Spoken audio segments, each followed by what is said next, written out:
Ayon sa direktiba ng ating Pangulong Ferdinand Bongbong Marcos Jr. at sa naging pag-uusap namin ni Secretary Giovanni Lopez, nais kong linawin ang ilang katanungan tungkol sa paggamit ng e-bikes o e-trikes at iba pang LEVs sa ating mga kalsada. Marami pong lumalabas na impormasyon online, kaya mahalaga na malinaw natin maipaliwanag kung ano ang pinapayagan, ano ang bawal, at ano ang umiiral na batas na sinusunod ng LTO. At bilang tugon sa mga hinaing ng publiko, nais ko pong linawin, narinig ng ating Pangulong Bongbong Marcos at ni Secretary Giovanni Lopez ang inyong concern.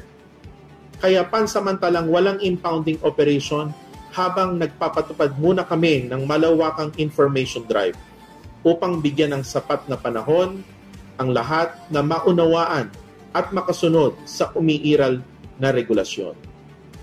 Simula December 1, 2025, magiging visible ang ating LTO enforcers and personnel sa mga kalsada para isulong ang information drive at ipaliwanag sa publiko ang tamang paggamit ng LEVs.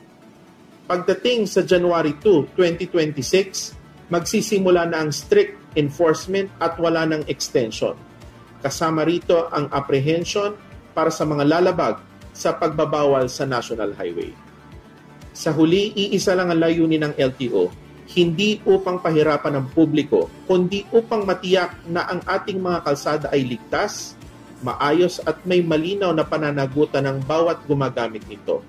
Kasama na ang mga gumagamit ng e-bikes, e-trikes at iba pang LEVs. Maraming salamat po at ingat po tayo sa biyahe.